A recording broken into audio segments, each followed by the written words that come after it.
200장 찬송입니다.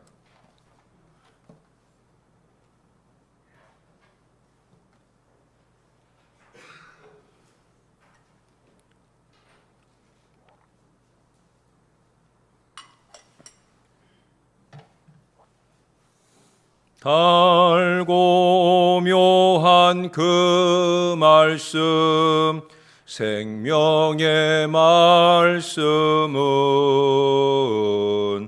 귀한 그 말씀 진실로 생명의 말씀이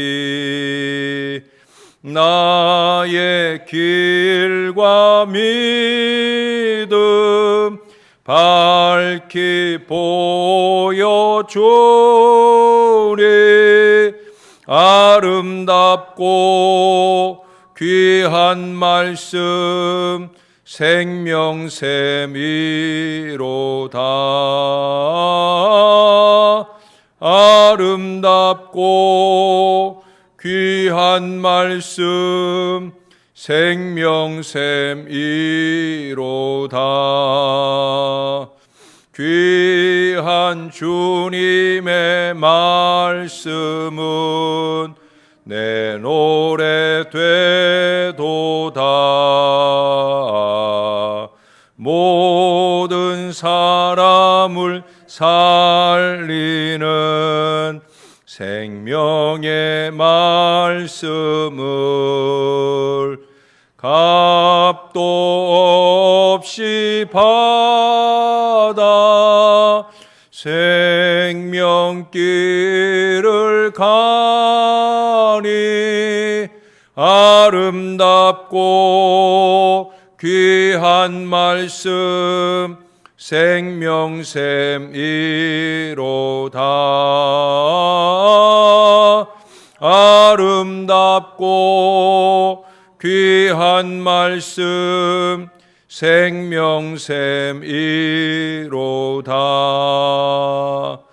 널리 울리어 퍼지는 생명의 말씀은 마음의 용서와 평안을 골고루 주나니 다만 예수 말씀 듣고 복을 받네. 아름답고 귀한 말씀 생명샘이로다.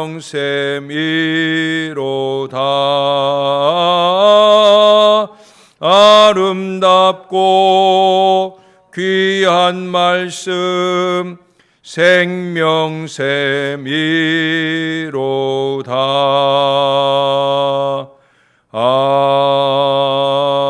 아멘.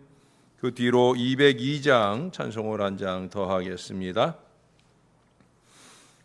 하나님 아버지 주신 책은 귀하고 중하신 말씀일세. 기쁘고 반가운 말씀 중에 날 사랑한단 말 참 좋도다. 주께서 나를 사랑하니 즐겁도다. 주께서 나를 사랑하니 나는 참 기쁘다. 구속의 은혜를 저버리고 어긋난 딴 길로 가다가도 예수의 사랑만 생각하면 곧 다시 예수께 돌아오리. 주께서 나를 사랑하니 즐겁고도 즐겁도다. 주께서 나를 사랑하니 나는 참 기쁘다. 구주의 영광을 바라보며 예수의 이름을 찬양하리. 영원히 찬양할 나의 노래. 예수의 이름이 귀하도다. 주나도 나를 사랑하니 즐겁도다.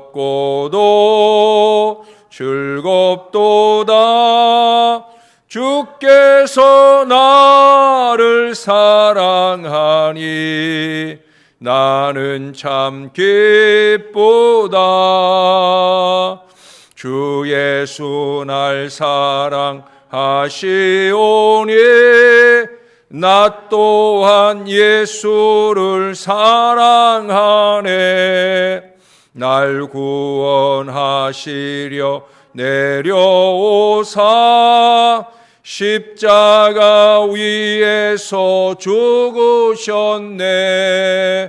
주께서 나를 사랑하니 즐겁도다. 주께서 나를 사랑하니 나는 참 기쁘다. 주 예수 날 사랑하시오니 마귀가 놀라서 물러가네. 주 나를 이렇게 사랑하니 그 사랑 어떻게 보답할까. 주께서 나를 사랑하니 즐겁도다. 주께서 나를 사랑하니 나는 참 기쁘다. 주께서 내게 말씀하니 주께서 내게 말씀하니 즐겁도다. 주께서 내게 말씀하니 나는 참 기쁘다. 아멘. 기도하겠습니다. 좋으신 아버지, 우리를 사랑해 주셔서 우리의 구주 예수 그리스도께서 십자가에 달려 죽으심으로 또 그 주 예수를 우리가 믿게 하심으로 우리가 구원받을 수 있도록 인도해 주시니 감사합니다. 우리의 모든 죄악이 사해졌음을 믿습니다. 그러나 우리는 연약하고 어리석어서 끊임없이 죄의 유혹을 받는 대로 쉽게 넘어지고 쓰러집니다. 주님의 뜻대로 살지 못하고 내 맘대로 사는 어리석음 속에 죄와 허물이 넘쳐납니다. 그럴 때마다 주님이 우리를 사랑해 주셔서 우리에게 주시는 그 모든 말씀을 우리가 기쁘게 받을 수 있게 도와 주옵소서. 우리의 마음에 찔림을 받을 때 우리가 끊임없이 회개할 수 있도록 도와주시고 우리의 마음에 감동받을 때 끊임없는 결단을 통해 새롭고 아름다운 믿음의 삶을 살아갈 수 있도록 도와주시옵소서. 감사합니다. 오늘도 귀한 예물을 무명으로 올려드리는 복된 손길이 있습니다. 주님이 아시오니 기쁘게 연락하시고 그 마음에 소원하는 모든 기도를 응답과 역사로 더하여 주옵소서. 말씀으로 은혜 받고 삶으로 풍성한 주의 은혜 중에 살도록 주님이 역사해 주시옵소서. 감사합니다. 예수님 이름으로 기도합니다. 아멘. 하나님 말씀 오늘은 예레미야 6장의 말씀입니다. 예레미야 6장 오늘은 1절부터 8절까지의 말씀으로 상고합니다. 한 절씩 교독을 합니다. 1절에서 8절까지입니다. 베냐민 자손들아 예루살렘 가운데로부터 피난하라. 드고아에서 나팔을 불고 베낫게렘에서 깃발을 들라. 제왕과 큰 파멸이 북방에서 엿보아 오미니라. 목자들이 그 양떼를 몰고 와서 주위에 자기 장막을 치고 각기 그 처소에서 먹이리로다.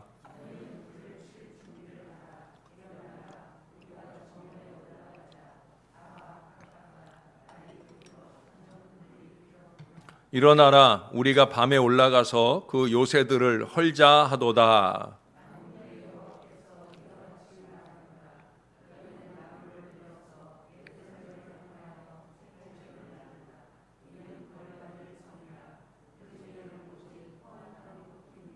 샘이 그 물을 솟구쳐냄 같이 그가 그 악을 드러내니 폭력과 탈취가 거기에서 들리며 질병과 살상이 내 앞에 계속하느니라.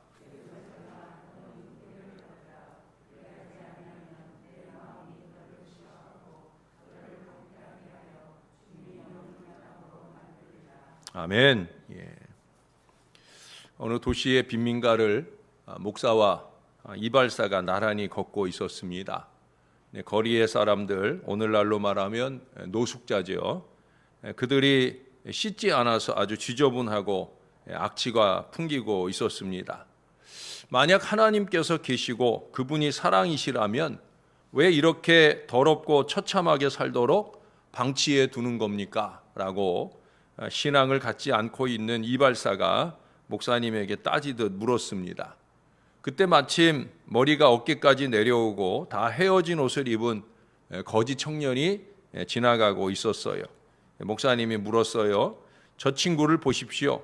수염도 깎지 않고 머리는 감지 않은 데다 너무 길어서 사람답지 않게 보이는데 왜 당신 같은 훌륭한 이발사가 저렇게 더러운 모습으로 거리를 활보하는 사람을 그냥 놔두십니까? 라고 물은 거예요.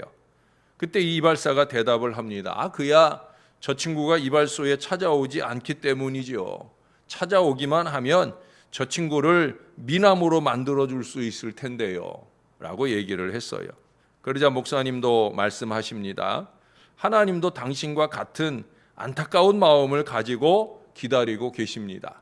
누구든지 하나님께 나와 기회를 드린다면 하나님께서는 그들의 삶을 완전히 바꾸어 놓으실 것입니다. 라고 얘기를 했어요.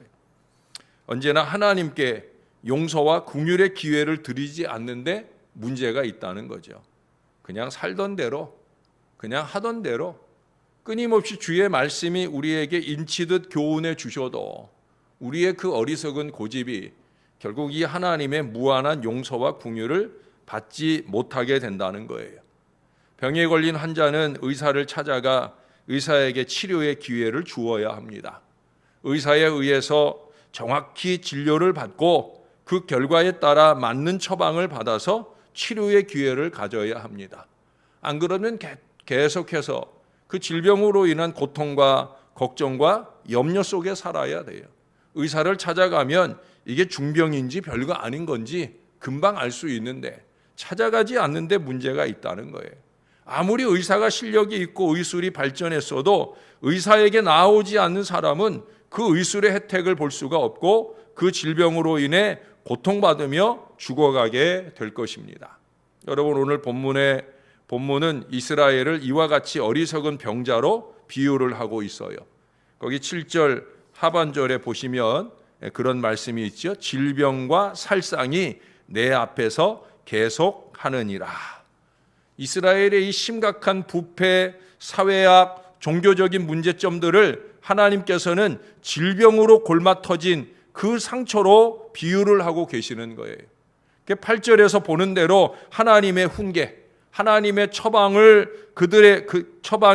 그들의 이와 같은 질병을 치유할 수 있는 제일 치료제인데도 불구하고 불행하게도 이스라엘은 이것을 거부하고 있다는 거예요. 언제나 모든 문제는 하나님의 말씀을 거부함이 문제입니다. 언제나 모든 죄악은 하나님의 말씀을 거부하고 계속 살아가는 데 있다는 거예요. 어제 아침에도 우리가 신앙인의 물질관을 공부했잖아요. 예? 하나님의 은혜로 받으며 누리고 하나님의 뜻대로 섬기고 나눈다. 여러분 가슴 깊이 새기고 실천해야 할 하나님의 원칙입니다. 물질만 그런 게 아니라 모든 것이 그래요. 우리에게 주어진 시간이라든지 우리에게 주어진 능력이라든지 모든 게 그래요. 하나님의 은혜로 받으며 누리는 것이고 이것을 하나님의 뜻대로 섬기고 나누는 데 써야 되는 거예요. 이게 하나님의 원리예요. 그런데 내 능력으로 모았으니까 내 마음대로 하겠다라는 어리석은 고집이 참신앙을 외면하고 살게 합니다. 내 힘이고 내 시간이니까 내 마음대로 쓰겠다 하는 마음이 우리는 하나님의 원리로부터 벗어난 어리석은 삶을 살게 된다는 거예요. 하나님의 치료를 위대한 의사이신 하나님의 사랑의 치유를 거부하는 그들을 기다리고 있는 것은 결국 절망적 상황뿐인 것을 오늘 우리는 이 말씀 속에서 확인할 수가 있어요. 여러분 하나님께서는 6절 하반절에서 이렇게 선언하셔요. 이는 벌받을 성이라. 이는 벌받을 성이라 하나님의 말씀이에요. 하나님의 도성이라 불리워지던 곳이잖아요. 하나님의 전이 있어서 솔로몬이 역대하 6장에서 아주 길게 이 성전을 건축하며 이곳을 향해서 기도하기만 해도 응답받을 수 있는 거룩한 하나님의 임재의 장소가 되게 해달라고 간절히 기도했고 그 기도대로 기도의 응답의 보장을 충만하게 받았던 곳이 바로 이 도성 예루살렘이란 말이에요. 그런데 이제 그 은혜의 도성이 벌받을 성이 되고 말았다. 그 벌은 이 성이 황무하게 되어 사람이 살 수 없는 땅이 되는 것이라는, 생명이 없는 죽음의 땅이 되고 말았다 하는 얘기예요. 이곳이 하나님의 교회다. 내가 하나님의 영이 임하는 크리스찬이다. 여러분 이것을 그냥 나태한 안전의 보장으로 삼고 살면 안 된다는 거예요. 응? 우리가 잘 아는 대로 또 지난 주간 새벽에도 우리가 상고했었잖아요. 요한복음 15장 7절 말씀에 보면 우리가 주 안에 있으며 무엇보다도 우리 주님의 말씀이 우리 안에 거할 때 우리는 무엇이든지 원하는 대로 구하면 그 모든 것들을 이룰 수 있는 이 보장을 얻게 되었어요. 우리가 주 안에 거하고, 다시 말해 앞서서 쭉 말씀드린 대로 우리가 주님을 열심히 찾아가고 뿐만 아니라 주님의 말씀이 우리 안에 있는 이 신앙의 삶, 이러한 삶이 주시는 풍성한 은혜의 보장이 있다는 거예요. 주의 말씀, 주의 훈계, 주의 도가 생명과 은혜와 축복의 보장이라는 겁니다. 여러분 말씀을 한 군데 찾아보시겠습니까? 시편 19편입니다. 시편 19편.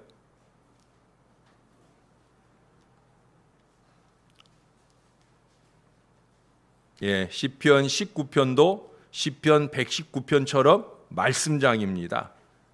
그렇게 배치를 했는지 몰라도 19편도 119편처럼 말씀에 대한 강조를 7절에서부터 합니다. 7절부터 한번 읽어드릴게요. 11절까지 읽어드릴게요.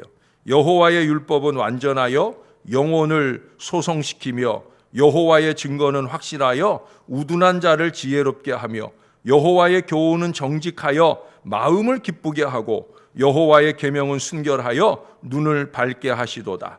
여호와를 경외하는 도는 정결하여 영원까지 이루고 여호와의 법도 진실하여 다 의로우니 금 곧 많은 순금보다 더 사모할 것이며 꿀과 성이꿀보다 더 달도다. 또 주의 종이 이것으로 경고를 받고 이것을 지킴으로 상이 크니이다. 11절을 한 번만 같이 읽어볼까요? 시작.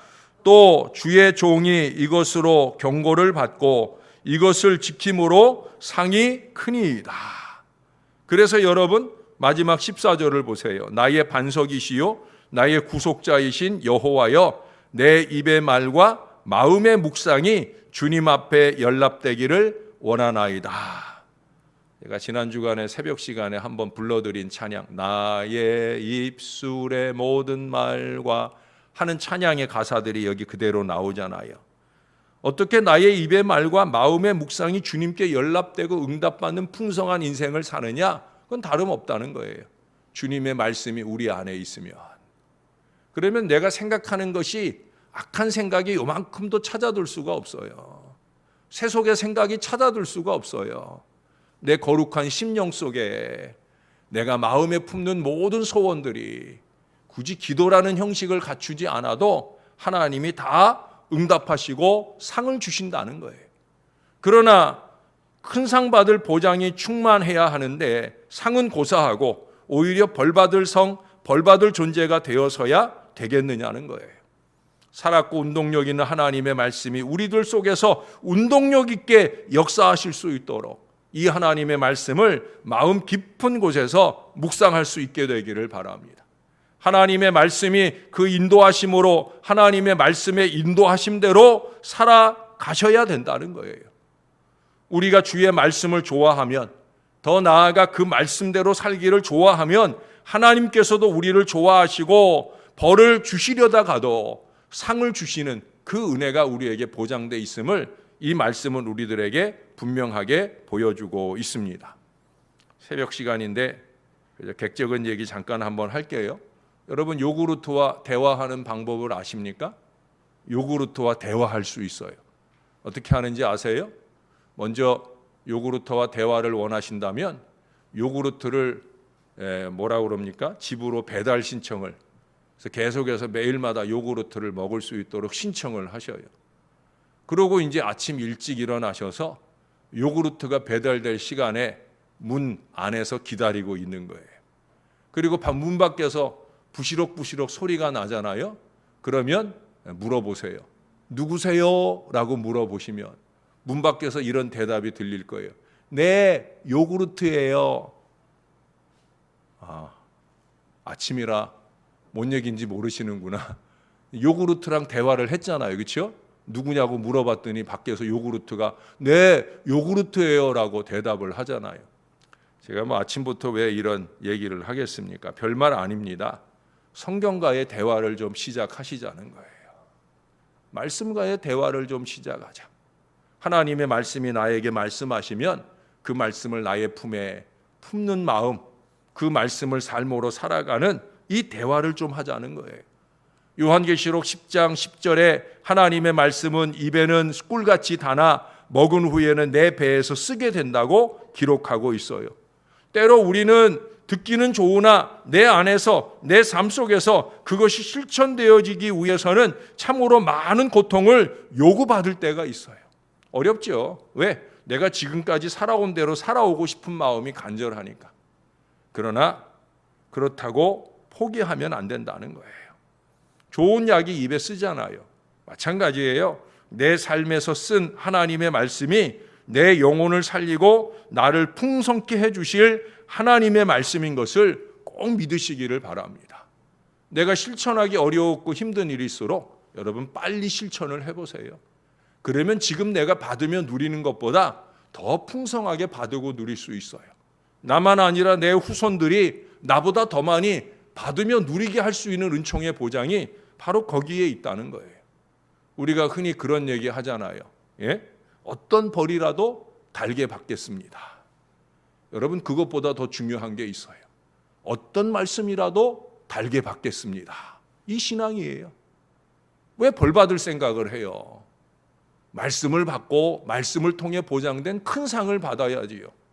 어떤 벌이라도 달게 받겠습니다. 이거 신앙 아니에요. 신앙은 뭐냐? 어떤 말씀이라도 달게 받겠습니다. 하나님의 훈계를 기쁨으로 수용하는 이 믿음의 마음으로 살아갈 때 하나님의 용서와 치유가 우리의 영혼과 우리의 육신적인 삶에까지 충만하게 나타날 거예요. 사랑하는 여러분, 이 아침에도 주님이 우리에게 훈계의 말씀을 주십니다. 이 말씀이 저와 여러분에게 큰 상을 보장해 주시는 은혜의 말씀 되기를 말씀이신 우리의 구주 예수님의 이름으로 간절히 축원합니다. 기도하겠습니다. 좋으신 아버지, 이 아침에도 말씀을 주셔서 감사합니다. 말씀이 주께 있고 주의 제단에 있어 우리가 새벽 아침 일찍이 깨어 주의 존전에 왔나이다. 주님의 말씀과의 대화를 하였나이다. 주님만 말씀하시게 두고 나는 귀를 닫고 마음을 닫고 살아가는 것이 아니라 이제 내게 들려지고 새겨진 말씀을 나의 삶을 통해 주님께 말씀해 드리는 거룩한 신앙 인생이 되기를 소원합니다. 주님, 주님의 말씀대로 살게 하여 주옵소서. 나의 입술의 모든 말과 나의 마음의 묵상이 주님께 연락되기에 거룩하게 주님 도와 주시옵소서. 주님께서 기쁘게 받으실 뿐 아니라 또한 우리에게 큰 상을 더해 주시는 놀라운 축복과 은혜를 마음껏 누릴 수 있도록 우리 하나님께서 역사하여 주시옵소서. 주님을 사랑합니다. 주님의 말씀을 사랑합니다. 주께서 내게 말씀하시오니 참 기쁘고 즐겁다 하는 마음으로 그렇게 주 안에 살아내는 저와 이 모든 자녀들 되도록 축복해 주시옵소서. 감사합니다. 예수님 이름으로 기도합니다. 아멘.